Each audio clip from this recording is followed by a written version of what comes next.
এই বিমল এইলা গাইলে থাকি এটা বই থেকে লাভ নাই আমাদের দাতা বিস্তি লাগবো না দাতা মানে তাত পূর্ব দাতা আমার যে প্রোগ্রামটা আহি আছে আমাক সেই মঞ্চৰ কাৰণে দাতা নালাগবো ও সেই দাতা কাবে যদি মৰা বাপেক মৰা মাকৰ নামত মঞ্চখন যদি আমি আনবা পাৰো মাথা নাপাম এটা কিন্তু বেয়া কথা ভবা নাই ৰাস্তাটা ভালেই ভাবছা এই হৰেশ্বৰৰ বাপেকেতো যোৱা বছৰ মৰছে না তাক মাথা মাৰা যায় নেকি সেই জকটা লোহাৰ পেৰে পানী ওলাব তথাপি তাৰ পেৰে পানী নলায় বুজি পাইছা কথা কোৱা আৰু এটা কিন্তু ৰাস্তা মই অলপ চকৰ পৰা আহোঁ তহঁতে বহি আছ ঠিক আছে ছাৰ এ বাপু এতিয়া মাথা মাৰি লাভ নাই যোৱা বছৰ প্ৰভাতৰ দেউতাকে ঢুকাইছে তাতে মাথাটো মাৰ আইডিয়া পাই গেলো চক চক চক চক চক ও প্ৰভাত দা কায়ে আইদে ৰজনী আৰু বিমল ও কা এই বেলা ভাইঠাল ইতে যে গা ধোৱা এই নকবি এই কিবা পালেংখন খুবছিলো বয় আৰু মই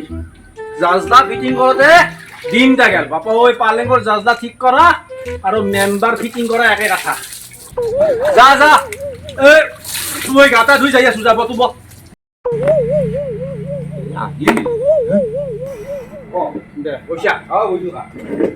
নাহা মানুহ আজি হঠাৎ তাৰমানে প্ৰভাত দা আমি এলো মানে কি আমাৰ সেই গাঁৱৰ সীতামূৰত এই চুপাৰ ধামাকা এখন পাতছো আচ্ছা তাতে আৰু আপোনালোকৰ জেঠাও আমাৰ এখন পৃথিৱীত নাই আমাৰ জেঠা তাৰমানে সমাজৰ বহুত কাম কৰিছিল সমাজকৰ্মী মানুহ এজন আছিল তেওঁ মোটামুটি মানুহবিলাক পাহৰা নাই আমি ভাবিলো কি তেওঁৰ নামত আমি মঞ্চ এখন তাৰমানে দিবা কৰিছো আমাৰ বাবাৰ নাম তেওঁ সমাজ এটা নাম আছে আৰু তেতিয়া মঞ্চ অঞ্চললৈ দি থাকলে মানে কি জানা মানুহ মনত এটা ভাল ভাৱ এটা থাকে যে সঁচাই তেওঁ এজন সমাজকৰ্মী আছিল ভাল সমাজৰ কি গণ্যমান্য ব্যক্তি আছিল সেইকাৰণে আৰু আপোনাৰ তাতে আহিলো আৰু সেই মঞ্চখন বিচাৰি এটা ঠিকে আছে দে অনুষ্ঠানটা পাতছা যাইতে সহযোগ কৰিম কিন্তু আমাৰ গাঁৱত অলপ এই অনুষ্ঠান পাতিগিলা বেছি হৈছে আৰু এটা কাম নকৰা কিয় তুমি ডেকা ল'ৰাখিনি যে আছা গোটেইখিনি লগ লাগি আমাৰ গাঁৱত এটা লাইব্ৰেৰী আন তেতিয়াহে দৰকাৰী বস্তু আজিকালি কিতাপ পঢ়া মানুহ নাই আজিকালি মানুহ চাইনবোৰ্ডে নপঢ়ে আৰু কিতাপ কথাটো অৱশ্যে বিচাৰো নহয় হ'লেও গাঁওখনত তাৰমানে গঠনমূলক কামবিলাক হ'লে ভাল লাগে হয় কাকা যি কি নহওক মোৰ আৰু এই কি কৰি চুপাৰ ধামাকা বাচ্চা যেতিয়াতো আৰু উপায় নাই আছো যা মই সমৰ্থন জনাম পূৰ্ণ সহযোগে কৰিম সমৰ্থন আৰু পূৰ্ণ সহযোগ কৰিলে নহ'ব কাকা তাৰমানে আপোনাৰ নামত 10,000 টকা ধৰি থৈ দিছো কি 10,000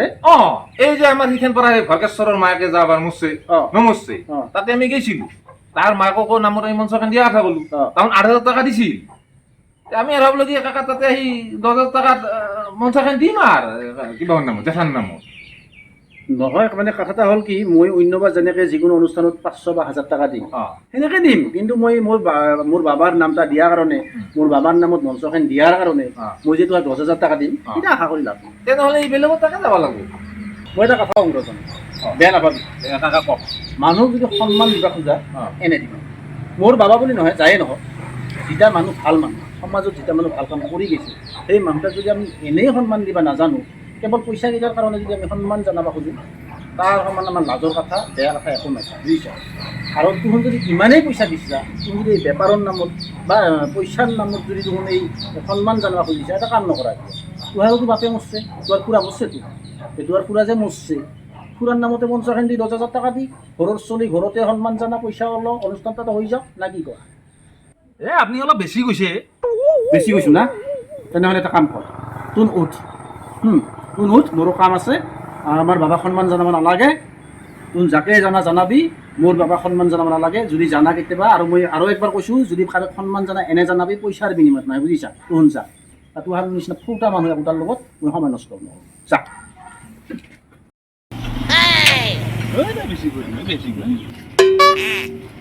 ইও বেটাই গৰাই মূৰে আছ দিব লাগছে বেছি দিন নিতেগেই